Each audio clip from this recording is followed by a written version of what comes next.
Kita ini cuma wayang yang rasanya hebat, padahal kita sebenarnya dungu semua. Tapi kita bangga dengan kedunguan kita. Mereka mau menjual konsep demokrasi dengan kemerdekaan, persamaan, dan sebagainya. Itu sebenarnya hal yang meracuni kita. Sehingga negara tidak pernah aman. Nah sekarang demokrasi nggak ada, nggak dimasalahin juga sama kita. Demokrasi kemana sekarang? Ada katanya kebebasan berpendapat, mana itu ayat? Sudah tidak ada lagi. Pasal 33 untuk rakyat Indonesia tidak ada lagi.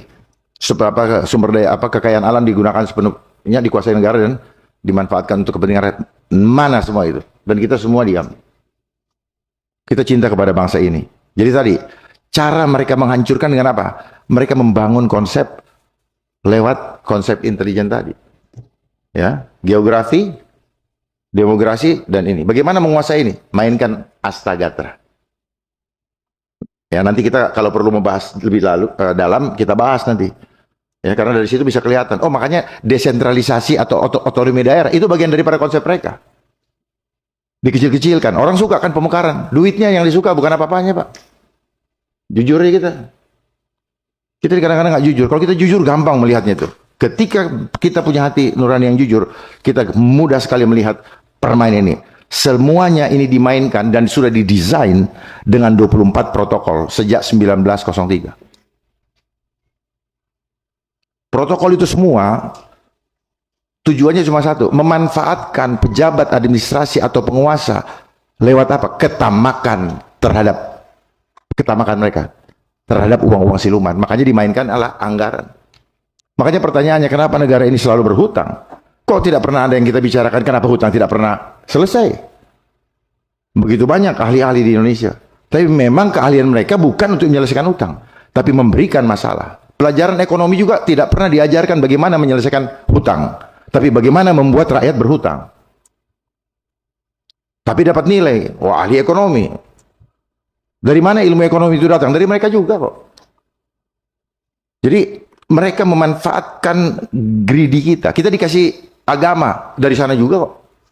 Kita menjadi spiritual, tapi materialism. Dan nggak ada yang seneng kalau kita bilang, ya ini. Tapi semua seneng dengan jam bagus lah, tas bagus, mobil bagus, apa semua bagus-bagus. Tapi itu permainan mereka untuk menguasai kita punya greedy. Itu namanya infinity greedy of the world. Nah, kemudian bicara keadilan sosial. Kita nggak mungkin pernah bisa adil untuk masyarakat. Apalagi saya bicara yang lebih hangat sekarang adalah agenda 2021. Kita tidak usah lagi dulu bicara ke belakang karena itu agak panjang kalau saya bahas. Di situ ada namanya Sustainable Development Goals.